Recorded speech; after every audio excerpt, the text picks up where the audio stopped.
My name is Lauren. I am 28, and I live alone in a tiny apartment in Chicago. 3 weeks ago, I drove 4 hours back to my parents' house for what my mom proudly calls our early Christmas family dinner, even though it actually happens on Thanksgiving. She said it was more convenient that way. Everyone was off work. Everyone could be together. I almost turned the car around twice on that drive, but guilt is a powerful fuel, so I showed up with a homemade pumpkin pie and a smile that did not reach my eyes. Dinner was loud, chaotic, football on the TV, everyone talking over each other, acting like this was some Hallmark special. Then, when the plates were cleared, my mom stood up and clapped her hands for attention like she was hosting an award show.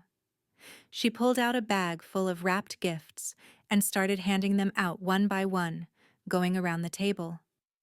My dad got a new golf shirt. My uncle got his favorite expensive wine. My sisters got cute personalized things, little bracelets and a spa certificate. People were laughing, saying thank you, hugging her. I waited because of course there had to be something for me too. When the bag was empty and she still hadn't looked in my direction, I finally asked, as casually as I could, "Is there one for me?" She didn't even hesitate. "Be grateful you can sit here," she said, like she was reminding me I should be thankful just to be allowed in the room. My uncle snorted and added, "Be glad we still remember your name." And the whole table exploded in laughter. I felt my face go hot, but I just nodded and said, "Good to know." No yelling, no tears, just that. I left early, drove back to Chicago in the dark, and decided something was going to change. Because 2 weeks later, those same people who laughed at me were at my door, pounding on it and begging me to talk. And that is when the real story started. When I got back to Chicago that night, I dropped my keys on the counter, put the pumpkin pie in the trash, and just sat on the kitchen floor staring at my phone. Part of me wanted to send a long message in the family group chat, telling them exactly how they had humiliated me, but I knew how that would go. They would say I was being dramatic, that it was just a joke, that I should be grateful they even invited me. So instead, I texted Mia, my best friend. She called me within 30 seconds. I told her everything, from the fake smiles to my mom's line about being grateful I could sit there, to my uncle's little, "still remember your name" jab. There was a long silence on the line, and then Mia said, very calmly, "Lauren, that's not normal. That's not just rude. That's mean. They don't respect you at all." Hearing someone else say it out loud made something click in my chest. I pulled up my banking app while we were still talking and started scrolling. Gym membership, charged every month. Streaming services under my name that I barely used because I was always working. Amazon Prime, family plan, random tickets, food orders, Ubers. All those little, "Can you put it on your card? I'll pay you back later" moments that never turned into anything. It hit me that for years I had quietly been the invisible financial backbone of that close family they were so proud of posting online. They could sit there and make jokes about me, but they had no problem letting my card run on file like I was their personal sponsor. Mia said, "What if you just stopped paying? What if you let them feel what it's like to actually lose you?" The idea scared me and thrilled me at the same time. That weekend, I sat down with my laptop and a notebook and made a list. Mom's yoga and gym membership. Dad's streaming subscriptions and Prime. Little sister's last-minute theme park tickets. Concerts. Gas money. Every auto pay that had my name on it and their comfort attached to it. Then I started canceling. Click. Cancel membership. Click. Turn off auto renewal.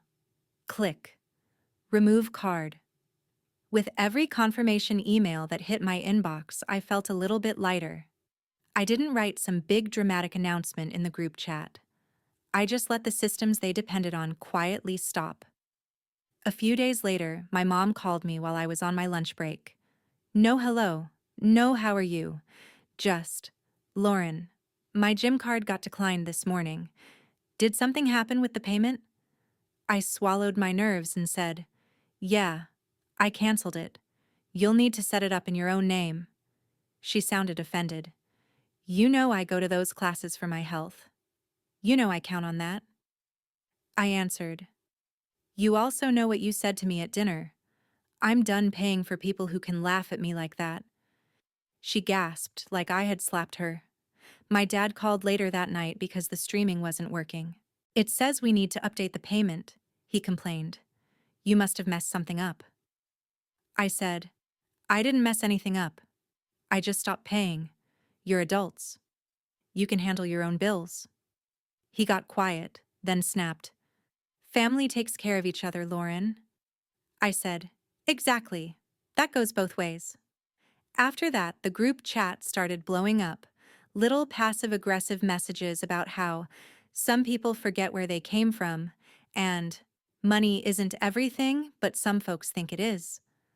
I muted the chat. I decided I wasn't going home for Christmas, no matter how many guilt trips they tried.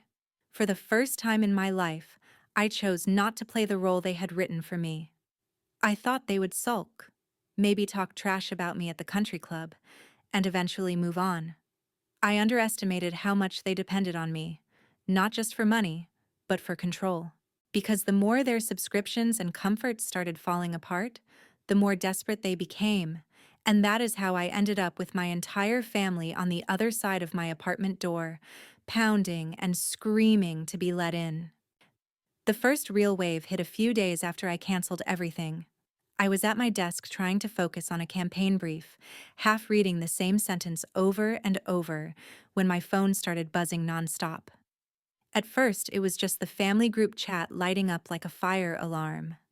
My mom sent a long paragraph about how some people forget who raised them, and how she was deeply hurt that I would attack her health by canceling the gym. She made it sound like I had taken away prescription medication, not turned off a membership that was being billed to my card. There was a line about how yoga was the only thing keeping her sane, as if I was personally responsible for her mental stability. My dad followed with his usual lines about sacrifice and family duty, throwing in that classic, "You wouldn't have your fancy job in Chicago if it weren't for us," which he always said anytime money came up, like my degree and career were items on a bill I hadn't finished paying. Then my sisters jumped in with emojis and side comments.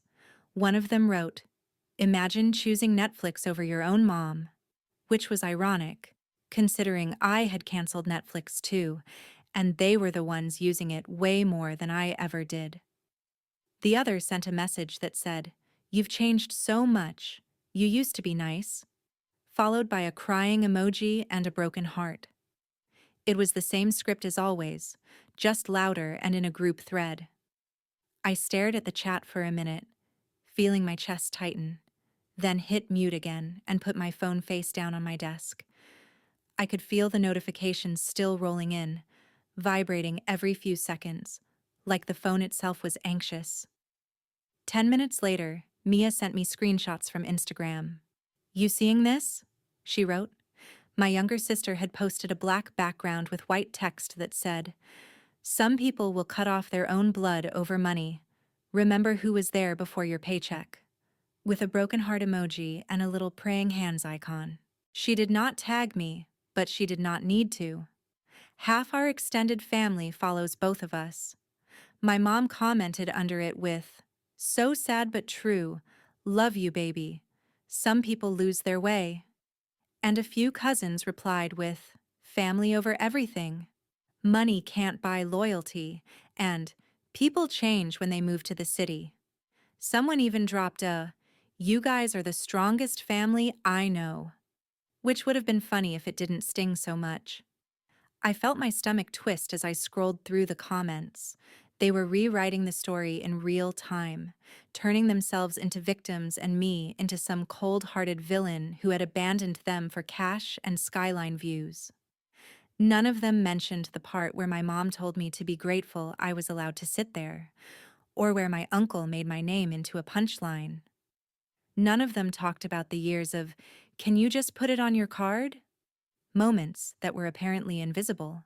I locked my phone, set it aside, and just sat there for a while, listening to the hum of the office and the tap of other people's keyboards. I realized I'd spent my whole life terrified of being called ungrateful, so I kept overgiving to prove I wasn't. And here I was, finally saying no, and they were slapping that exact label on me anyway. That night, instead of crying like I normally would have, I opened my laptop at my kitchen table and went back to my banking app. If they wanted to talk about sacrifice and responsibility, fine. We could talk about numbers, the one language that doesn't care about guilt or manipulation. I pulled up 5 full years of transactions and started filtering.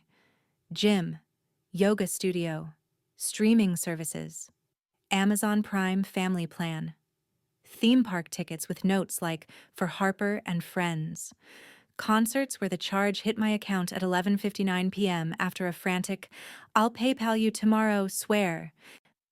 Emergency car repairs my uncle couldn't afford that somehow landed on my card with, "I'll get you back when my bonus hits." That never happened.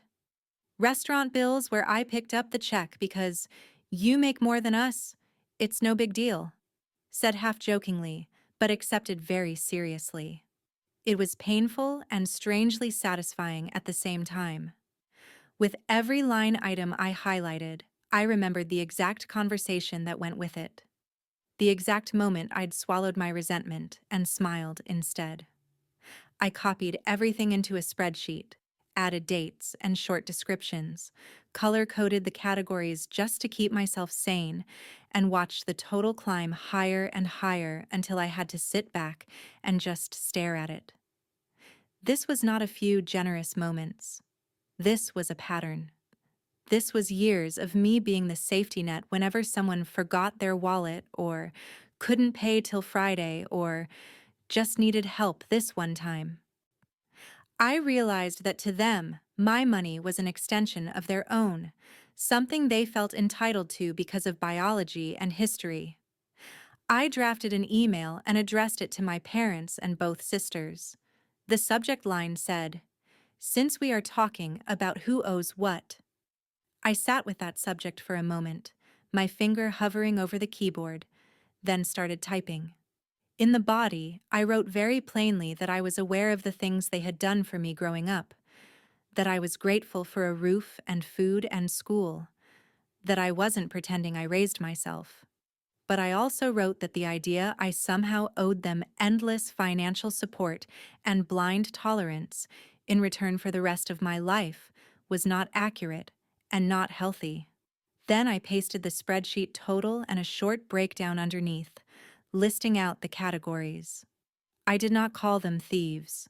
I did not demand they pay it all back on the spot like a debt collector. I simply wrote, "If you want to keep insisting I am ungrateful and selfish because I stopped paying, please look at this and ask yourself who has actually been taking care of whom." My hands were shaking when I hit send, my heart pounding like I had just jumped into cold water, but it also felt like dropping a load I had been carrying for years, a bag I didn't realize had gotten that heavy. My mom's reply came fast, all caps in the subject line, "How dare you?" The body was a wall of text where she called my list manipulative and cruel, said only a heartless person would throw money in her parents' faces, and accused me of trying to put a price on her love and sacrifices. She turned every example into a story about how hard things had been for them and how ungrateful I was for making them feel small. She ended with, "I am so ashamed of who you have become," and a line about how she didn't even recognize me anymore. Then she blocked me on Facebook. I know she blocked me because Mia texted me another screenshot not even an hour later.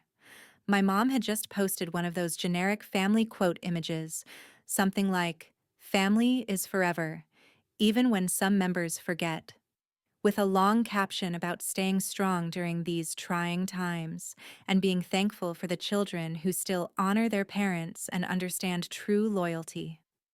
The likes and supportive comments rolled in. People wrote, "You're such a good mom. Your kids are lucky to have you. Don't let anyone tear your family apart, without knowing they were cheering for someone who had weaponized the word grateful against her own child at the dinner table. None of those people knew that every one of her comforting little Netflix nights and yoga mornings had been quietly paid for by the daughter she had humiliated in front of everyone. I lay in bed that night staring at the ceiling, angry, shaking, but under the anger there was a strange clarity, this sharp, clean feeling. They were not going to wake up one day and suddenly see me differently on their own. They were invested in this version of me, the difficult, ungrateful city daughter who owed them everything and gave them endless reasons to complain. The only thing I could control was what I gave them access to. My money, my time, my energy, my silence. As Christmas crept closer and more of their comforts shut off or demanded new payment methods, the tone of their messages changed. The passive-aggressive posts became fewer, the calls became more frantic, and the guilt trips turned into actual panic. They stopped just sniping at me online and started scrambling in real life, trying to patch the holes where my support used to be. And that was when their entitlement boiled over into something much louder, much uglier, and much harder to ignore, the kind of desperation that doesn't stay on screens but shows up right outside your front door. 2 weeks after that Thanksgiving dinner, I was in my apartment on a Saturday afternoon, half watching some random YouTube video and trying not to think about my family at all, when the buzzer rang. At first I thought it was a delivery, but I hadn't ordered anything. Then my phone lit up with my dad's name. I let it go to voicemail. A second later, my mom started calling. Then the buzzer went off again, longer this time, like someone had leaned on it. My stomach dropped. I walked to the intercom and pressed the button just enough to hear the noise from the lobby. That's when I heard my mom's voice echoing up through the stairwell, loud and shrill. "Lauren, we know you're home. Buzz us in." There was this fake, cheerful tone to it, like she was trying to sound normal for whoever might be listening, but underneath it was pure anger. I froze for a second, then quietly checked the hallway through my peephole. A couple minutes later, I saw them. My mom and dad standing outside my apartment door, clearly having sweet-talked some other tenant into letting them into the building. My mom was holding a shiny red gift bag with tissue paper bursting out of it like she was in a commercial. My dad had a couple of smaller bags hooked around his wrist. My phone started ringing again on the table behind me. I let it ring. My mom knocked politely at first. 3 light taps. "Lauren, honey, open up. We brought you something. We just want to talk before Christmas," she called out, loud enough that anyone on the floor could hear. I took a breath, walked closer, but didn't unlock the door. "I don't want to talk right now," I said through the wood. "You need to leave." The switch in her voice was instant. The fake sweetness cracked. She knocked harder, the bags rustling. "We drove 4 hours to be here, Lauren. 4 hours. The least you can do is open the door and speak to your own parents." My dad chimed in, his voice already annoyed. "This is ridiculous. We're not doing this through a door. Open it." I repeated, "No, you don't get to humiliate me, mock me, and then show up with gift bags like that fixes anything. You need to go." There was a pause, and then the knocking turned into full-on pounding. My mom's voice rose, shaky and dramatic. "Do you hear yourself? This is what that city has done to you. You think you're better than us now? You cancel things without warning. You send that disgusting email, and now you can't even look at us?" She started to sniffle loudly. "Our family is falling apart and you don't even care," she cried. My dad lowered his voice, but I could still hear the anger in it. "This is about respect, Lauren. You owed us a chance to talk in person. Man up and open the door." I almost laughed at "man up," considering what started all of this was them making fun of me in front of everyone like I was a child. Instead, I said, "Respect goes both ways. Standing outside my home, trying to force your way into a conversation I said no to, is not respect." My phone buzzed in my hand. It was my younger sister, calling. When I didn't pick up, she immediately followed with a text. "They're outside your door. Just open it. Don't make this worse. Mom's freaking out." I typed back. "They showed up uninvited. That's on them." A second later, she replied, "You're being cruel? They brought you Christmas gifts to make it right." Through the door, my mom must have decided to lean into that angle. She raised her voice again and said, "We brought you presents, Lauren. We didn't forget you. We're trying. This is what you wanted, right? Attention?" It was almost funny how she twisted it. I pictured what was in those bags. Maybe some basic sweater from a sale rack. Maybe a candle.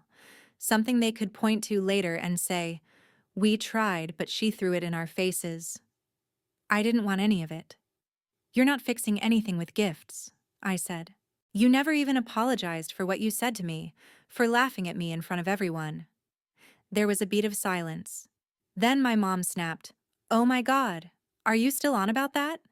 It was a joke, Lauren. A joke. Normal people can take a joke at dinner." My dad added, "You're blowing one comment out of proportion and punishing the whole family over it." That was the moment I knew there was nothing for me on the other side of that door. Not yet. Not like this. I pulled my phone back out and texted my mom. "You have 10 minutes to leave or I'm calling building security." Out loud I said, "You need to go. I'm serious." The pounding stopped for a second, then came back even louder along with my mom's voice cracking. "We need to talk. Open up. Please. Don't do this to us. Don't do this to your mother." My heart was racing so hard I could hear it in my ears, but I didn't move toward the lock. I just stood there, staring at the doorknob, repeating in my head, "You're allowed to say no. You're allowed to say no." After about 20 minutes of knocking, crying, pleading, and my dad muttering that I was being insane, they finally left. A neighbor from down the hall shot me an email later that evening through the building portal, politely asking if everything was okay, and mentioning the very loud scene that had happened outside my door. I sat on my couch afterward, shaking, and opened a blank note on my phone. I started typing out exactly what had happened. Every word they said, every feeling in my chest. I didn't want them to gaslight me later into thinking I imagined it. The more I wrote, the clearer it became that this wasn't just about one dinner or a few subscriptions. This was about control. They were not used to me having boundaries, and they were not handling the word no very well. I thought the worst was over after they drove away that day. I told myself they'd cool off, complain about me to their friends, and then back off. I was wrong. That visit was just them warming up. The next time they came back, they would bring more than gift bags and guilt, and they would show me just how far they were willing to go to drag me back into the role they needed me to play. After the scene with the gift bags outside my door, I really thought they'd back off. For a few days, it was almost peaceful. The family group chat slowed down to vague quotes about forgiveness and praying for people who lose their way. I muted it, focused on work, grabbed coffee with Mia, tried to sleep without hearing my mom's, "Be grateful you can sit here," in my head. I told myself the worst was over. It wasn't. The calls started again. First from my parents' numbers, which I let go to voicemail. My mom cried about not sleeping, her blood pressure, how the doctor said stress like this could kill her, and asked if that was what I wanted. My dad's messages were colder. I was breaking the family. I owed them a conversation because they raised me. When I stopped answering, they switched to random local numbers. I picked up one, thinking it was work, and my mom said, "So you do still know how to answer a phone," like she'd caught me in a lie. I hung up. Then my Uncle Chuck joined in, leaving voicemails about how I couldn't cancel my family like a subscription and how one day I'd need them. Online, my sister posted another sad TikTok about being abandoned by your own sibling who chooses money and strangers over the people who were there from day one. No name, but the caption, "Sometimes blood hurts more than strangers," made it obvious. Strangers filled her comments with support, telling her to cut off toxic people. Meanwhile, the fallout from my canceled payments hit.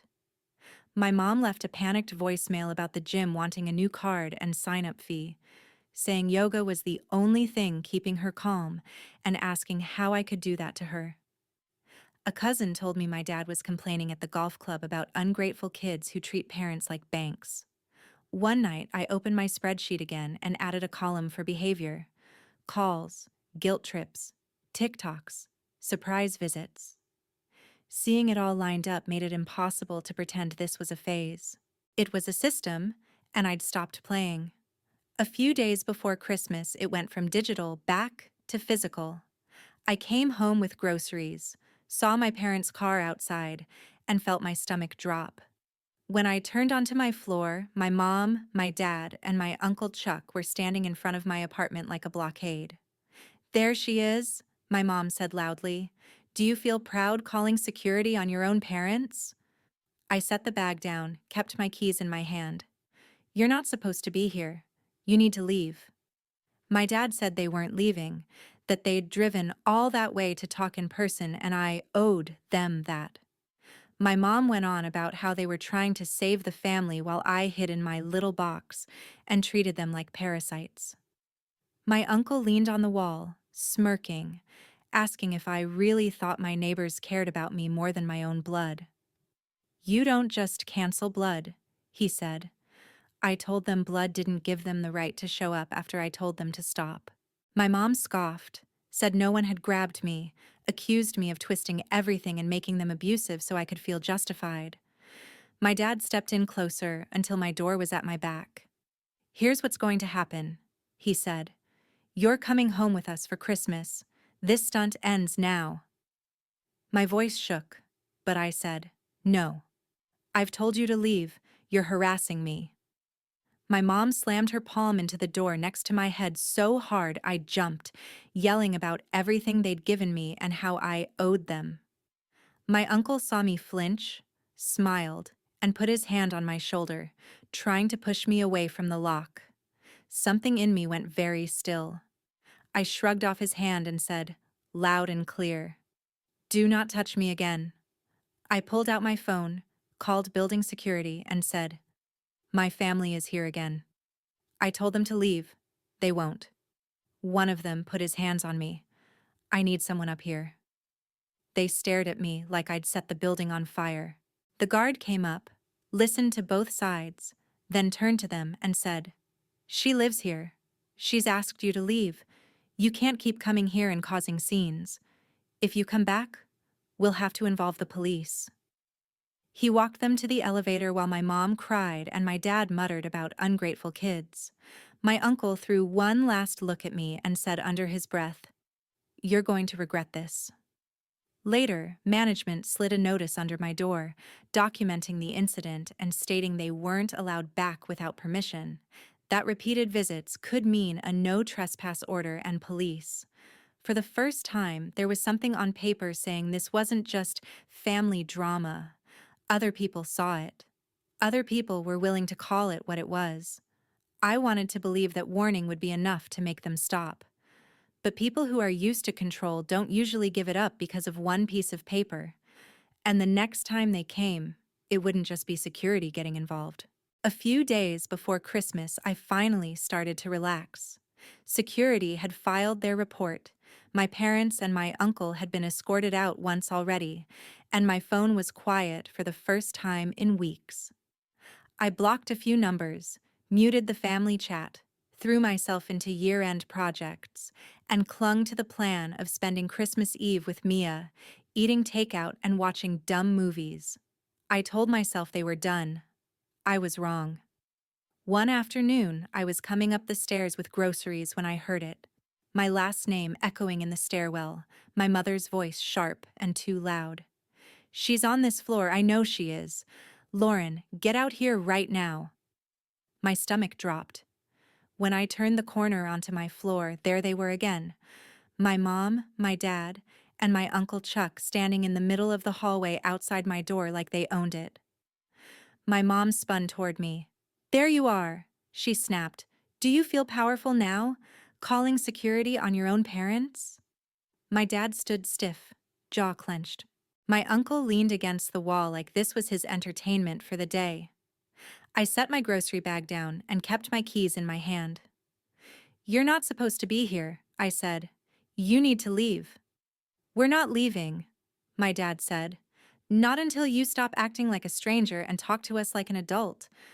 We drove all this way before Christmas to try and fix this. My mom jumped in, voice rising so every door could hear. We're still fighting for this family, she said.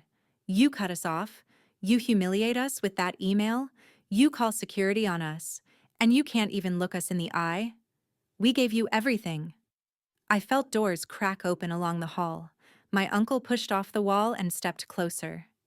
You think these people care about you more than we do? He asked, nodding toward the other apartments.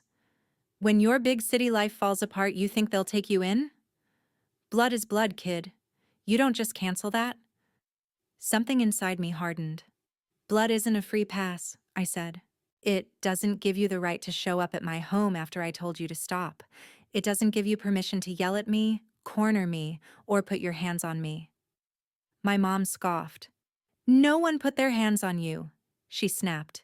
You twist everything to make us look like monsters.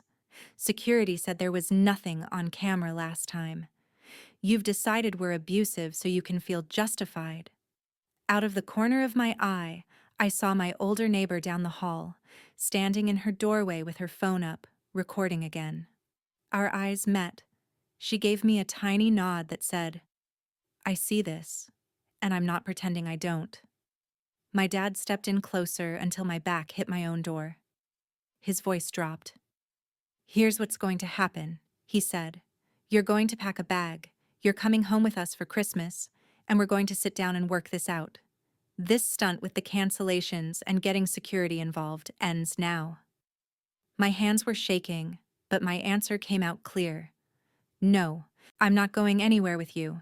I've told you to leave me alone. You keep coming back. You are harassing me. My mom slapped her hand against the door right next to my head with a loud crack that made me flinch. Harassing? She hissed. We gave you life. You wouldn't have this apartment, this job, anything, without us. You owe us respect. You owe us your presence at Christmas. You owe us more than this.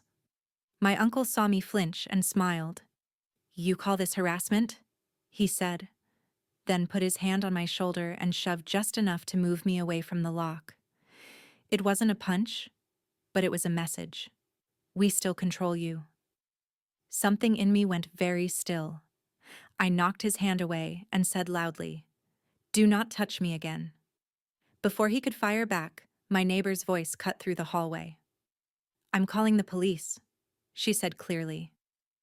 This is the second time you've done this. She asked you to leave. I'm recording all of it. For a second, everyone froze. My mom whipped around and yelled, This is none of your business, this is family.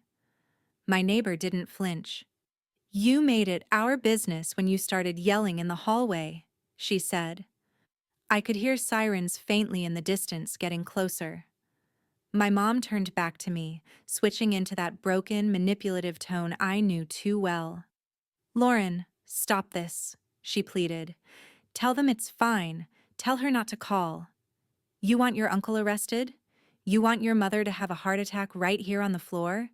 Is that what you want for Christmas? My chest tightened. For a heartbeat, I felt that old reflex to fix everything, to fold and apologize just to make it stop. Then I remembered the spreadsheet, the dinner table, the way they laughed while I sat there burning. I took a breath. I want you to leave, I said. If you didn't want the police involved, you shouldn't have come back. A few minutes later, 2 officers walked down the hall, taking in the scene, my parents and uncle, my neighbor with her phone, me pressed against my door with my keys clenched in my fist. One officer looked at me. Do you live here? He asked. Yes, I said. They're my family. I've asked them to leave multiple times. Security already escorted them out once. They keep coming back. They've put their hands on me. I don't feel safe. My voice shook, but I got it out. The other officer checked with my neighbor, who showed them a clip of my uncle grabbing my shoulder and my mom slamming her hand into the door next to my head. That was enough. The first officer turned to my family. His tone hardened. "You need to leave the property now," he said. "You've been warned before. This is harassment. You don't get to come here and corner her because you're related. If you come back or contact her like this again, she can pursue a restraining order and charges." My mom started sobbing about concerned parents. My dad argued about his rights as my father. My uncle muttered about soft cops and disrespectful kids. The officers didn't care. They pulled my uncle aside, took his ID, and wrote him a citation, explaining exactly what it meant. He stood there red-faced while the officer told him he was officially on record for harassing his niece.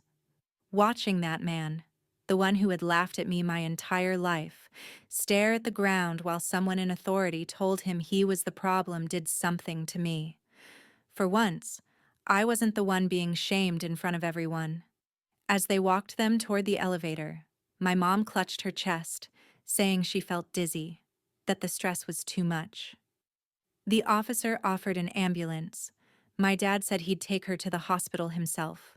Later, I heard her blood pressure had spiked, and she spent the night in the ER, that my dad was furious about the hospital bills and the citation, that my uncle was suddenly a lot quieter at the bar where he used to brag about our perfect family.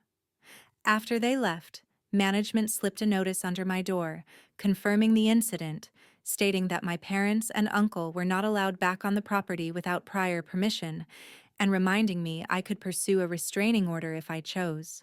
A cousin texted me, "People are talking. I saw a video of your mom and uncle yelling in your hallway. You okay?" I stared at it for a second, then replied, "I'm okay. Better than before." For the first time, the consequences of their behavior were landing on them instead of me. And as Christmas passed in total silence between us, that silence felt less like punishment and more like space. Space where I could finally start imagining a life that wasn't built around managing their chaos. In the weeks after Christmas, the silence from my family felt unreal. I kept waiting for another explosion, another surprise visit, another wall of guilt-soaked texts, but nothing came. No Merry Christmas, no Happy New Year, not even a passive-aggressive quote with my name implied between the lines. At first, it felt like standing in a room right after a fire alarm cuts off. My body still braced for noise that wasn't there. Slowly, it started to feel like something else. Space. Through cousins and mutual friends, I heard what was happening back home. My mom had to follow up after that ER visit. Her doctor told her straight that if she didn't manage her stress, she was asking for serious problems. Without my money quietly covering extras, she had to cut back on her gym and some of the social stuff she used to brag about.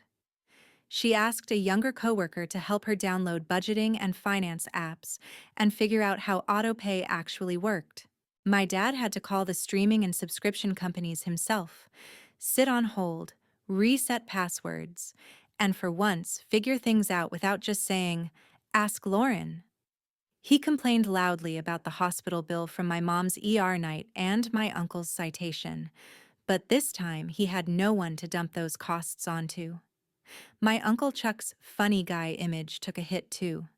People at his bar and golf club had seen or at least heard about the video of him grabbing my shoulder in my hallway, cops writing his name down on a citation. He didn't go to jail, but the damage was done.